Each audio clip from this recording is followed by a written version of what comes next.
Hello and welcome to Planet Hope, the magazine that follows the progress being made towards the UN's Millennium Development Goals. This week, we're heading to Tanzania, where in the last 4 years, there's been a series of tragic attacks against albino people.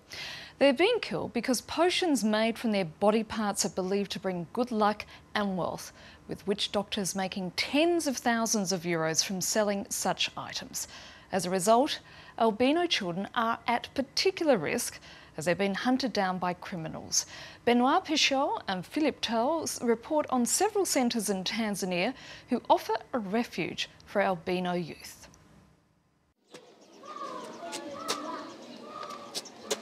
Bibiana is albino. She suffers from a congenital disease which has removed the pigment from her skin.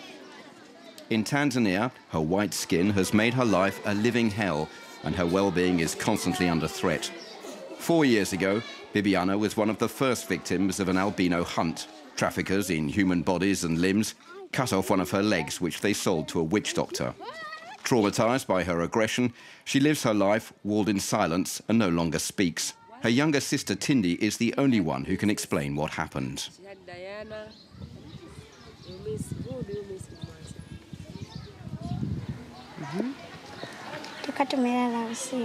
My sister and I were sleeping at my aunt's house. 2 men broke in during the night. I managed to hide, so they grabbed hold of my sister and cut off one of her legs with a machete knife. We both began screaming, so the men grew afraid and escaped, taking the leg with them. I was terrified they were going to do the same thing to me. Then my aunt arrived, and the neighbours helped her carry Bibiana to hospital.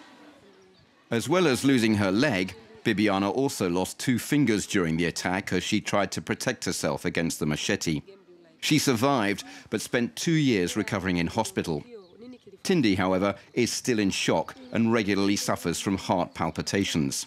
2 years ago, for security reasons, both orphans were sent to this secret school. It's hundreds of kilometres from their home in Mwanza, and they've both vowed never to return. Tanzania's second largest city borders Lake Victoria. Its 500,000 inhabitants are mainly poor. And it's here, on the shores of Africa's biggest lake, that the first albinos were murdered 4 years ago. Every year since then, there have been about 30 attacks, and although there is no official death toll, the number of victims is estimated to be at least 60. These are archive pictures of one of the first victims, 8-year-old Mariam. She was an albino, and that's why she was murdered. Look at what you have done. Would you like someone to come along and kill your children? It is inadmissible. It has to stop. Despite appearances, virtually no action has been taken to try to find the killers. That's because in Tanzania, albinos are not considered as human beings, but merchandise. They're called the zeru, which is Swahili for ghosts. Legend has it, for example, that a few albino hairs placed in a fishing net will produce a miraculous catch. Witch doctors also pretend that potions made out of albino limbs help one to become rich, bring good luck, or cure AIDS. Everyone wants their own good luck charm, and as a result, this macabre business is flourishing. To try to understand why, a meeting is arranged with one of the region's most influential witch doctors. He claims that he can use his powers to cure everything. But when the subject of albinos is mentioned, the conversation suddenly becomes more tense. No, I don't use albinos. I've heard about what happened, but I wasn't there then. I heard about it on the radio, and that's all I know. It's true that there are witch doctors who use albinos, but not me. It's murder, and I refuse to get involved. Our guide, Eddie, tries to provoke a reaction by miming the preparation of a potion. Go around the village, I'll find him. I'll get you up the maybe end or leg, you know? Yeah. Catch there and come with that to the witch doctor. Yeah. Witch doctor after there, maybe make this one powder after powder, changanya, mix with medicine. After medicine, maybe make another one, maybe petrol gel, and then you put on there. That is your trusty, and then you go to do job or to the mining, you know. Yeah. That is your trusting. Yeah.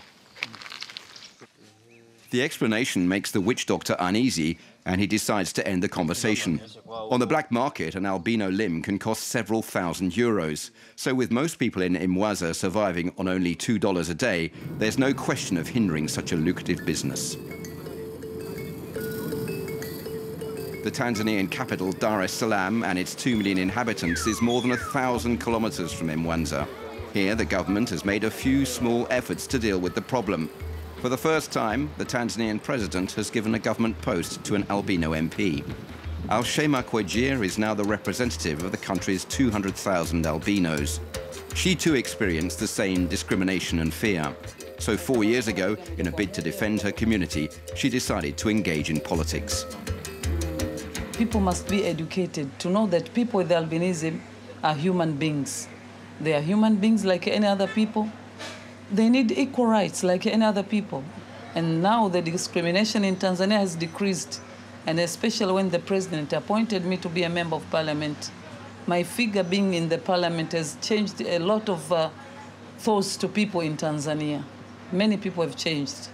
So the discrimination has decreased a lot. For the moment, though, Al-Shema is only a symbol.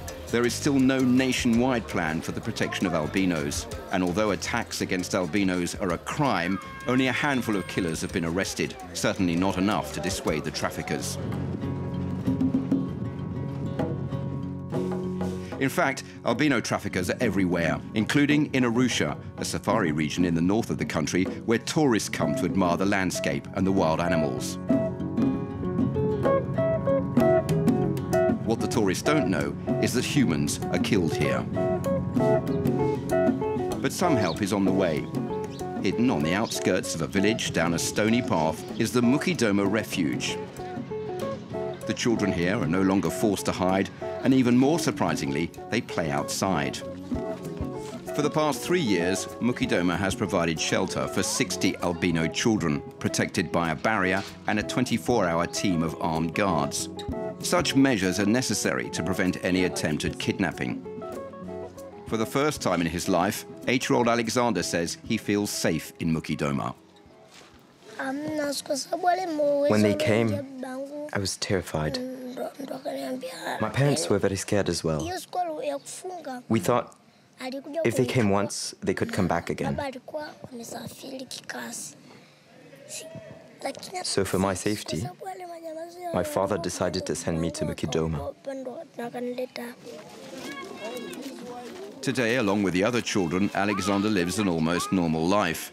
Here, black and albino children play together, even if their daily lives are very different. The albinos have to protect themselves against the sun, which burns their skin and which can cause cancer. They have to constantly wear a hat and use imported sun cream. But these imported products are expensive, like their education, which requires special means. You are welcome to Standard 1. Every day, the head teacher visits the classrooms to make sure all the children are fine.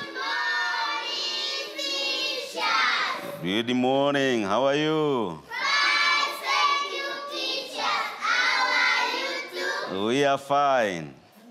Okay, get seated. Thank you, teacher. Get seated.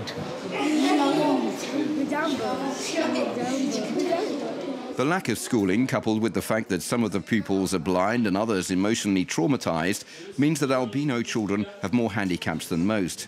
With no suitable glasses available, they all sit in the front row so as to be able to see the blackboard. They're also given more time than the other children to do their homework. These simple measures, which allow them to progress at their own rate, have produced excellent results, much to the satisfaction of the headmaster. Thank you, we love you. Good morning. We take them for their safety, so they can be safe, and also to give them education. Because some parents believe that nothing good can come from albino. They are not well educated. That's why you don't see any member of parliament who are albino, unless it's appointed by the president. Most of them are not highly educated. They are neglected. Now, we want to give them the best education as we can, and like other children, so that they can occupy some high position in the government, and they can help even others. Yeah, I have a dream that one day we may have a president or prime minister albino. But the headmaster's dream is a long way from being fulfilled. The albinos here are the lucky ones and are being given a second chance. But the Doma Refuge is an exception in Tanzania, and only 3 such centres exist in the country. With no government backing or financial help, the centres have to fend for themselves, and everyone here lives in fear. The murders have not stopped, and in some areas have even increased. Press reports from neighbouring Kenya and Burundi regularly speak of new attacks against albinos. But for the moment, at least, the children at Doma are safe. And that wraps up this edition of Planet Hope. Don't forget you can watch this program again and all our other reports by logging on to our website, france24.com. We'll be back soon with another edition. Until then, thanks for watching and goodbye for now.